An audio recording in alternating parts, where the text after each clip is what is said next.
Squid Game was launched as a 9-part Netflix series on the 17th of September 2021, and since then it has attracted over 130 million views worldwide, smashing all previous records set by Bridgerton, placing Squid Game as Netflix's top production of all time. But do you know the story behind the success of Squid Game?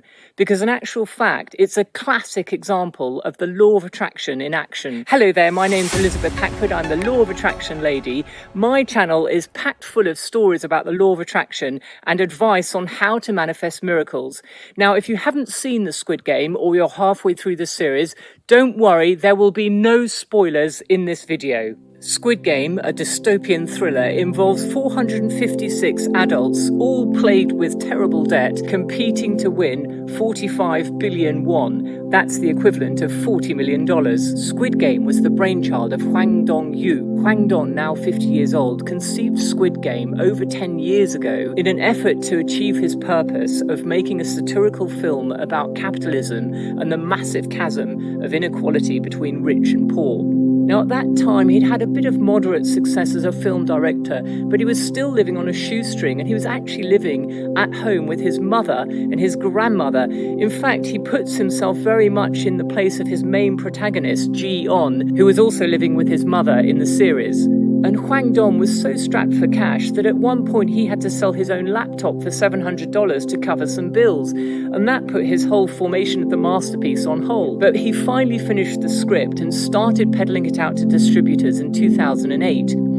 But at first, all of those distributors were turning him down, dismissing Squid Game as too grotesque and unbelievable.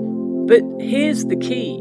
Hwang Dong never gave up on his dream, and he kept envisioning success on the global stage. But in 2008, he was still at a very low vibration, living on a shoestring. But because he envisioned the success of Squid Game, he slowly raised his vibration, had a few successes along the way, Silenced in 2011 and The Fortress in 2017. But it took him a whole decade to get to 2019, where Netflix finally looked at the script, showed some interest because it fitted in with their plan to start promoting more foreign films. And this was Hwang Dong's big breakthrough.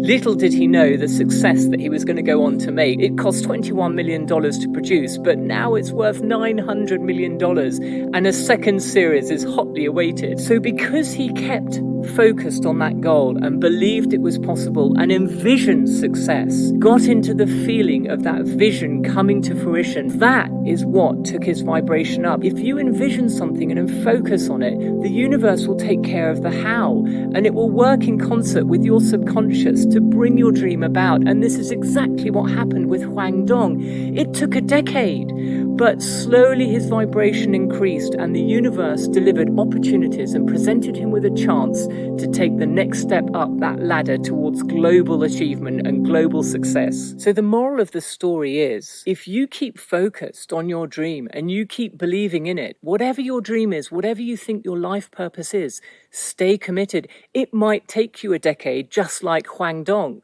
But if you stay focused, the universe will match your level of vibration and slowly bring things into your realm so that you can make your dream a physical reality.